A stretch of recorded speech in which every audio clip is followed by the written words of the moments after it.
So here they are. They bloomed up, and this is what the bloom of the black root looks like, or Salfie if you want to call it that. This is what it looks like. It's a beautiful looking bloom. I am going to harvest seed from this, and I will offer it on my website eventually. Once I get enough seed for it, I will offer it. I'm not sure how I'm going to process it, or I have to see what it looks like, and I got to wait till they finish blooming. But I will offer seed for this on hrseeds.com.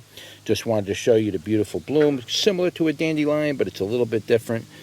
Kind of looks like brown in color, slightly brown in color, and has a weird kind of thing to it. But these will eventually, these are getting ready to come loose and come off and get blown away in the wind. So I need to get these before they do that, and I have to do that to every single one. So just to keep that in mind, that they're kind of a pain in the neck to get seed from. That's why I didn't offer them last year. But you got to be on top of it. As soon as you see the bloom, you want to wait a few hours after it's like this, fully open. Then you got to come back and clip the top off and then put it in the bag. And when you're ready, you can process it. But that's it. That's what it looks like. Like, share, and subscribe, and I'll see you on the next one.